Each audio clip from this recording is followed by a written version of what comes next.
तर पार्कातल्या गणेश उद्यान मंदिरामध्ये आता अमित ठाकरे जे आहे ते पोहोचलेले आहेत। हा उमेदवारी अर्ज आहे जो बाप्पाच्या चरणी या ठिकाणी ठेवला जातोय आणि त्याच्यानंतर ते या ठिकाणाहून रवाना होतील।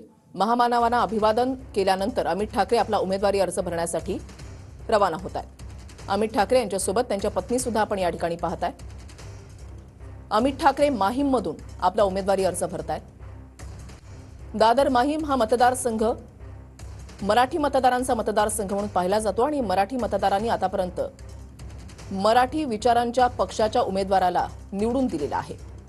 यंदाची निवडणूक ही सर्वार्थानं पूर्णपणे वेगळी आहे। गटातटाचं राजकारण जे आहे ते पाहायला मिळालेलं आहे। अनेक गट निर्माण झालेले आहेत। प्रत्येक गटाचे उमेदवार निवडणुकीच्या रिंगणामध्ये आहेत आणि असं असताना मनसेनं देखील पहिल्यांदा जवळपास 60 उमेदवार जे आहेत ते महाराष्ट्रभरामध्ये आतापर्यंत उभे केलेले आहेत।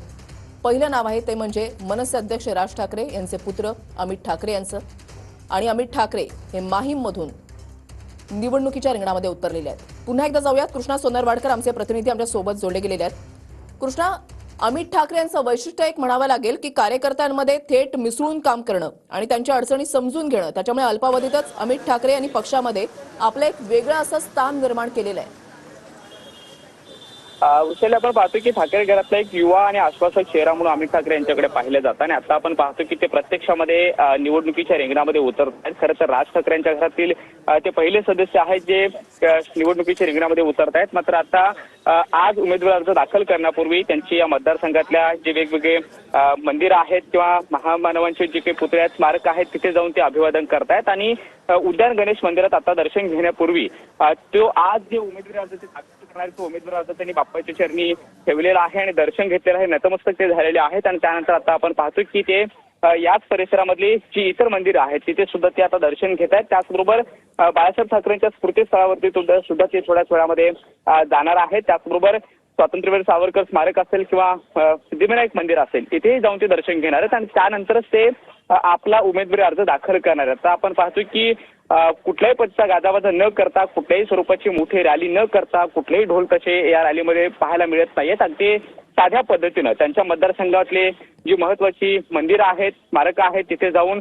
काही ते दर्शन घेत आहेत, अभिवादन करतायत आणि त्यानंतर आपला उमेदवारी अर्ज दाखल करतायत। शेकडो कार्यकर्ते किंवा कुठल्याही पद्धतीचा ढोल तशा आपल्याला पाहायला मिळत नाही। अतिशय साध्या पद्धतीनं ते दर्शन घेऊन आपला उमेदवारी अर्ज दाखल करण्यासाठी घरातून बाहेर पडलेले आहेत। उद्यान गणेश मंदिरात त्यांनी आता थोड्या वेळापूर्वी दर्शन घेतलेलं आहे आणि आता वेगवेगळ्या स्मारकांना सुद्धा ते भेटी देतील, वेगवेगळ्या मंदिरात जाऊन दर्शन घेतील आणि त्यानंतर उमेदवारी अर्ज भरत असताना मनसे अध्यक्ष राज ठाकरे त्यांच्या पत्नी आणि कुटुंबातील इतर सदस्य जे आहेत ते सुद्धा अमित ठाकरे यांच्या सोबत असतील। मात्र ठाकरे घरातला हा दुसरा चेहरा आहे जो प्रत्यक्षात निवडणुकीच्या रिंगणामध्ये उतरतो आहे। यापूर्वी आपण पाहिलं की आदित्य ठाकरे हे प्रत्यक्षात निवडणुकीच्या रिंगणामध्ये उतरलेले होते आणि आता आपण पाहतो की अमित ठाकरे हे देखील यंदा विधानसभा निवडणुकीच्या रिंगणामध्ये उतरलेले आहेत आणि या मतदारसंघामध्ये माहीम हा नेहमी आपण पाहतो की शिवसेनेचा एक बालेकिल्ला म्हणून ओळखला जातो आणि त्यामुळे आता या मतदारसंघामध्ये ही जी लढत होणार आहे ती अत्यंत महत्वाची मानली जाते। कारण दोन उमेदवार जे आहेत ते एक तर शिवसेना शिंदे गटाचे आहेत, दुसरे ठाकरे गटाचे आहेत आणि दुसरीकडे मनसेकडून अमित ठाकरे स्वतः निवडणुकीच्या रिंगणामध्ये आहेत। त्यामुळे अतिशय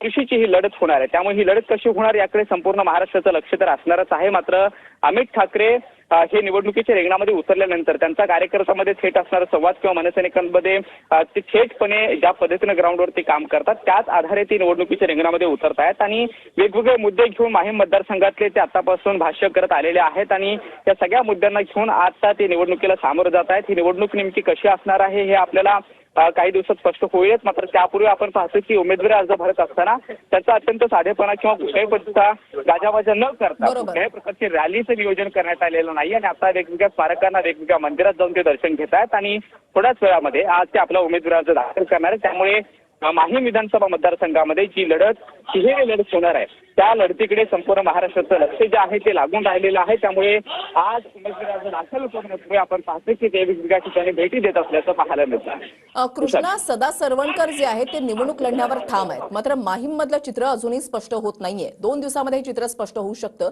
की इथली लढत ही दुहेरी होणार की तिरंगी लढत होणार आहे। अमित ठाकरे यांच्या विरोधात ठाकरेंनी जे उमेदवार उभे केलेले आहेत ते आहेत महेश शिंदे. महेश शिंदे हे एकेकाळी सदा सरवणकर यांचे खंदे समर्थक मानले जात होते, मात्र त्याच्यानंतर त्यांनी अपक्ष सुद्धा निवडणूक लढवलेली होती. महेश शिंदेंचं आव्हान जे आहे ते अमित ठाकरेंच्या समोर आहे आणि ही दृश्य आता दोन आपण पाहतोय. कृष्णा, मी तुमच्याकडे येणारच आहे. अमित ठाकरे माहीममधून अर्ज भरतायत आणि यासाठी ते घरातून निघालेले आहेत, देवांचं दर्शन घेत आहेत. तर दुसरीकडे जी हाय व्होल्टेज लढत म्हणून पाहिली जाते ती म्हणजे बारामतीची लढत आहे. युगेंद्र पवार अर्ज भरण्यासाठी निघालेले आहेत. घरी त्यांच्या मातोश्रींकडून त्यांचं औक्षण करण्यात आलेलं आहे. कार्यकर्त्यांची मोठी गर्दी त्यांच्या घराच्या बाहेर झालेली आहे आणि मोठं शक्ती प्रदर्शन यावेळेला केले जाणार आहे. हे दोन तरुण उमेदवार आपण या ठिकाणी म्हणू शकतो. माहीममधून राज ठाकरे यांचे पुत्र अमित ठाकरे, तर दुसरीकडे बारामतीमध्ये काका विरुद्ध पुतण्या अशी लढत पाहायला मिळतीये. अजित पवार विरुद्ध युगेंद्र पवार, एक अनुभवी नेते, 5 वेळा राज्याचे उपमुख्यमंत्री राहिलेले अजित पवार, खासदार आमदार राहिलेले अजित पवार यांच्या विरोधात पहिल्यांदाच निवडणुकीच्या रिंगणामध्ये उतरलेले त्यांचे पुतणे युगेंद्र पवार यांच्यामध्ये थेट लढत होतीये. तर दुसरीकडे जर आपण पाहिलं तर माहीममध्ये सुद्धा हे चित्र आहे. तरुण नेतृत्व विरुद्ध अनुभवी नेतृत्व, म्हणजे सदा सरवणकर हे अमित ठाकरे यांच्या विरोधात निवडणूक लढवणार की नाही हे चित्र जे आहे ते 2 दिवसामध्ये स्पष्ट होईल. कारण सदा सरवणकर यांनी उमेदवारी आपली मागे घ्यावी यासाठी त्यांना सांगितलं जाते, मात्र सदा सरवणकर हे आपली निवडणूक लढवण्यावर ठाम आहेत. माहीममध्ये तिरंगी लढत होणार की दुहेरी लढत होणार हे 2 दिवसामध्ये चित्र जे आहे ते स्पष्ट होऊ शकतं. कारण माहीममध्ये ठाकरेंकडून सुद्धा महेश शिंदे यांना निवडणुकीच्या रिंगणामध्ये उतरवण्यात आलेलं आहे. महेश शिंदे हे सदा सरवणकर यांचे एकेकाळचे विश्वासू सहकारी जे आहे ते मानले जात होते, मात्र महेश शिंदे सदा सरवणकर यांची महेश सावंत हे विश्वासू मानले जात होते, मात्र महेश सावंत यांनी सदा सरवणकर यांची साथ सोडली आणि त्याच्यानंतर आता ते ठाकरे गटामध्ये केल्यानंतर ठाकरेंनी त्यांना या ठिकाणाहून निवडणुकीच्या रिंगणामध्ये उतरवलेलं आहे. त्याच्यामुळे माहीममध्ये चित्र काय असेल हे पाहणं देखील महत्त्वाचं आहे.